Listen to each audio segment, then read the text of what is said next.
एक छोटे से गांव में एक विधवा माँ मीरा और उसकी नन्ही बेटी गुड़िया रहते थे। मीरा का पति कई साल पहले एक हादसे में गुजर गया था। तब से मीरा ही गुड़िया की दुनिया थी। गरीबी ने उनके जीवन को घेर रखा था, लेकिन मीरा ने हर कठिनाई सहकर भी अपनी बेटी को पढ़ाने का सपना देखा था। हर सुबह मीरा गांव के खेतों में मजदूरी करने जाती और दिन भर की मेहनत के बाद सिर्फ इतना कमा पाती कि एक वक्त का खाना जुटा सके। फिर भी जब गुड़िया स्कूल से लौटती तो मीरा अपने चेहरे पर मुस्कान लेकर उसे दुलार करती। भूखे पेट सोने की आदत ने दोनों को मजबूत बना दिया था, लेकिन दर्द आंखों में छुपा हुआ था।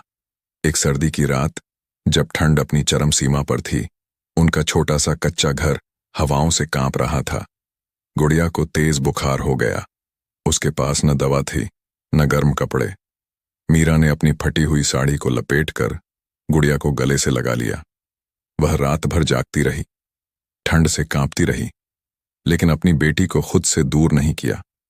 अगली सुबह जब सूरज उगा तो गांव के लोग मीरा के घर पहुंचे।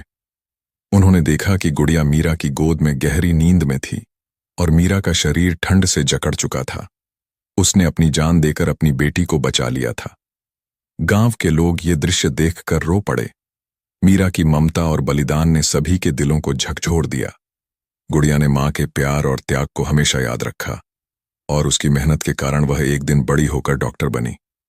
लेकिन हर सर्द रात में उसे अपनी मां का कांपता हुआ चेहरा और उसकी गर्म गोद याद आ जाती।